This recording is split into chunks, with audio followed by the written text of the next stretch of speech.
बच्चों को बहुत अच्छी चीज़ें सिखानी पड़ती है, जैसे कि राइट्स भी सिखाने पड़ते हैं। अगर राइट्स नहीं मिले तो फाइट भी करना पड़ता है। तो चलिए इस प्यारी स्टोरी से यही हम आज सीखेंगे। तो चलिए स्टार्ट करते हैं द फाइट फॉर राइट्स। ये स्टोरी को हिंदी में सुनते हैं। शाइना की जो मम्मी है वो उसको सिविल राइट्स के बारे में एक्सप्लेन कर रही थी, बता रही थी।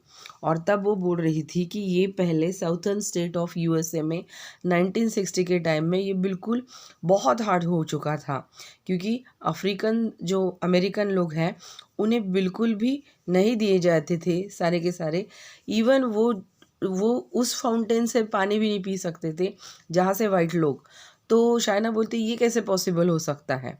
तो हाँ देखो सुनो, 1500 से लेके 1700 तक अफ्रीकन लोगों को एक गुलाम के जैसे ही ये अमेरिका के लोग ट्रीट कर रहे थे। वो अपने खेतों में काम करने के लिए मजदूर की तौर पे इन्हें रखते थे और कुछ तनख्वाह दे देते थे। तो ये साउथर्न स्टेट के यूएसए में यही चालू रहता था। ज़्यादातर लोग खेती के लिए ही इन्हें अपनी पर्सनल प्रॉपर्टी बना के रखते थे। उन्हें बच्चे हो जाते थे, वो बच्चों को भी वो बेच देते थे, नहीं तो उनके पास नहीं रखते थे।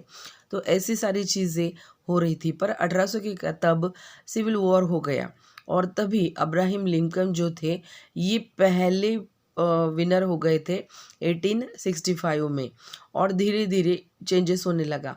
फिर भी वाइट और अफ्रीकन के बीच में थोड़ा थोड़ा इक्वली रहने लगे। तो शाइना, लेकिन यहीं पे एंड नहीं होता है। वाइट लोग जो है, गोरे लोग जो है, ये इस काले अफ्रीकन लोगों के ऊपर फिर भी अपनी प्रॉपर्टी समझते ही रहे और उन्हें बैड ट्रीट करते ही रहे। उन्हें अपनी खुद की प्रॉपर्टी नहीं बनाना देते थे, उनके ऊपर पावर कंट्रोल रखते थे। ऐसे थोड़ी ना चलेगा। फिर वॉर हो गया और आप देख सकते हो यहाँ पे कलर्ड वेटिंग रूम, मतलब उन लोगों के लिए सारी चीज़ें अलग अलग बनाई गई। इवन उनके स्कूल्स भी अलग थे। वो तो सेपरेट बोला जाता था लेकिन इक्वल के ट्रीट किया जाता था। तो इक्वल कहाँ हो गया, अफ्रीकन लोगों के स्कूल अलग है, वाइट लोगों के स्कूल अलग है। वाइट लोगों के, गोरे लोगों के, अमेरिकन लोगों के स्कूल में अफ्रीकन अमेरिकन को बिल्कुल चांस नहीं दिया जाता था।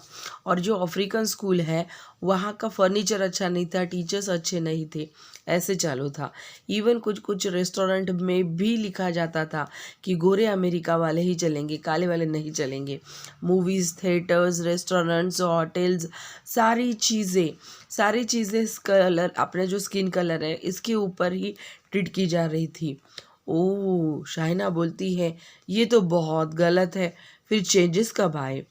तो वो बोलते हैं कि रोज़ा पार्क नाम, पहले बसेस में सामने वाली सीटों पर गोरे अमेरिका वाले बैठते थे और बाद में ब्लैक कलर जो बीच वाला रास्ता, बीच से अगर कोई समझो गोरा वाला अगर पीछे बैठना चाहता है, नहीं तो वाइट कलर की जो सीट है वहाँ पे खाली भी है, लेकिन काला वाला नहीं बैठ सकता था।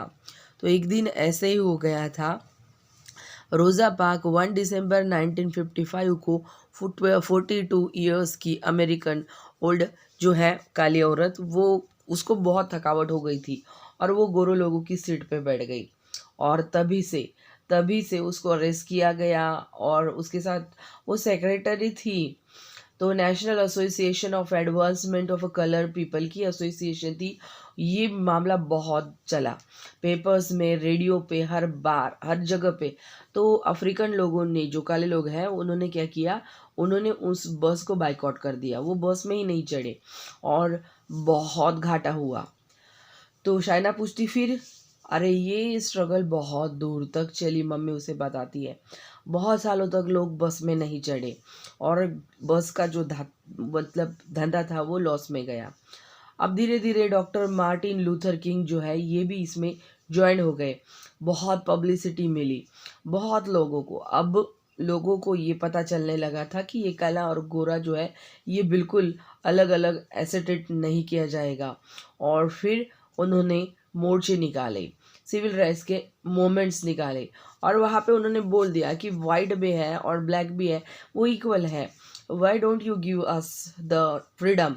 और फिर ये कलर के कारण, रिलीजन के कारण हम नेशनल, एक ही नेशन में रहते हुए, बहुत काम करते हुए हमें क्यों नहीं है। फिर धीरे धीरे बहुत सारी चेंजेस होने लगी वोटिंग का भी उन्हें राइट मिलने लगा था, पहले नहीं मिलता था। तो ऐसे ही धीरे धीरे सारी चीज़ें उनके साथ अच्छे से होने लगी थी। बहुत सालों तक ये मोमेंट चला और इक्वल राइट्स जो वाइट अमेरिकन के लोगों को मिलते थे वो इनको भी मिलने लगे।